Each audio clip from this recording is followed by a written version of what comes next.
بسم اللہ الرحمن الرحیم۔ السلام علیکم، ویلکم ٹو اوورسیز ود راحت راؤ۔ آج جو پاکستان میں حالات ہیں وہ بہت زیادہ خراب ہیں، اور اس کی جو لوگ ذمہ داری دے رہے ہیں وہ ہر بندہ دوسرے پر اس کو کہہ رہا ہے کہ یہ ان کی وجہ سے ہوا ہے، لیکن کچھ لوگ اقتدار سے چمٹے رہنا چاہتے ہیں، اور جن لوگوں کو نے ابھی تک حکومت کی ہے 75 سال، وہ اپنا پیچھے بیٹھ کے جو حکومت کر رہے تھے وہ اس کو چھوڑنا نہیں چاہتے۔ لوگ اب بیدار ہو چکے ہیں، ایک بات۔ دوسری بات یہ ہے کہ یہ جو توڑ پھوڑ ہوئی ہے پاکستان کے، جو نقصان ہوا ہے، ایک تو نقصان ہوا ہے سرکاری املاک کا، وہ بہت غلط ہوا ہے، اور اس میں میں نہیں سمجھتا کہ سیاسی کارکن اس قسم کی حرکت کریں گے۔ کچھ لوگ لانچ کیے گئے ہوں گے، انہوں نے یہ نقصان کیا ہے، کیونکہ میں بھی ایک سیاسی کارکن ہوں، اور اس بات پر یقین رکھتا ہوں کہ احتجاج کرنا، اور 28 سال سے ایسے ملکوں میں رہتا ہوں کہ جہاں پر حکومت الاؤ کرتی ہے، احتجاج کرنا ہر سیاسی کارکن کا حق ہے، لیکن سرکاری اور جو ہے نجی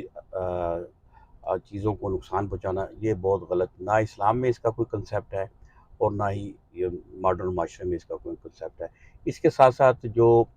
ابھی ایک میں دیکھ رہا تھا فوٹیج کے، ایک ٹرک ڈرائیور جو کہ اس کا ٹرک جلا دیا گیا، اس میں 6 کروڑ روپے کا کپڑا تھا، سامان تھا، اور 1.25 کروڑ اس کی قیمت تھی۔ اب وہ رو رہا تھا کہ یہ کون اس کا ذمہ دار ہوگا۔ تو یہ دیکھیں نا، یہ چیزیں، ان چیزوں پر کو بھی غور کریں۔ اور دوسرا یہ ہے کہ میں کچھ اور فوٹیج دیکھیں کہ لوگوں کے گھروں میں، سیاسی کارکنوں کے، رہنماؤں کے گھروں میں بغیر عدالت سے وارنٹ لیے یہ جو داخل ہوئے، اور عورتوں کے ساتھ جو بدتمیزی کی گئی اس کی ویڈیو آئی ہے، وہ بہت، نہ ہی یہ اسلام اس کی اجازت دیتا ہے، نہ ہی پاکستان کا قانون، نہ ہی انٹرنیشنل لاء، کہ آپ کسی کے گھر میں، پولیس بھی، کوئی ادارہ بھی کسی شخص کے گھر میں بغیر وارنٹ کے،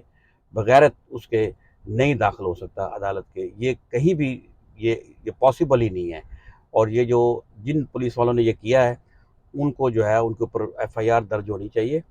بغیر کسی پارٹی کے، یعنی کہ میں پارٹی کے کو ایک طرف رکھتے ہوئے، یہ کیسے آپ خود سوچیں، پولیس والے سوچیں کہ وہ گھر میں بیٹھے ہیں، ان کی مائیں بہنیں، اور وہ لوگ دروازہ توڑ کے اندر انٹر ہو جائیں اور ان کو جو ہے بدتمیزی کریں، یہ الاؤ نہیں ہے۔ ایون کہ حضرت عمر ایک جگہ گشت کر رہے تھے رات کے وقت، اور اندر سے رقص و سرود اور گانے کی آواز آ رہی تھی، آپ نے کان لگا کر سنا، اور اس کے بعد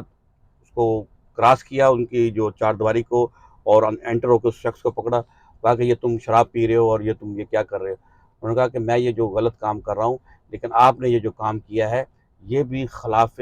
قانون ہے، کہ آپ نے میری بغیر اجازت مجھے ناک کیے، اور میرے الاؤ کیے بغیر آپ میرے گھر میں انٹر ہوئے، تو آپ نے اس شخص کو چھوڑ دیا۔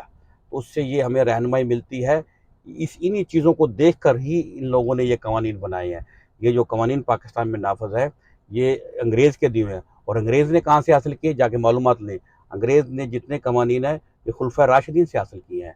تو میری یہ درخواست ہے کہ جتنے بھی سیاسی کارکن ہیں اس بات پر بلیو نہ رکھیں کہ بھی کبھی بھی کوئی واقعہ بھی ہو آپ توڑ پھوڑ کریں گے، اور اگر کوئی شخص آپ کے احتجاج میں ایسا شامل ہو جاتا ہے جو کہ یہ آپ کو اس پر اکساتا ہے کہ آپ کسی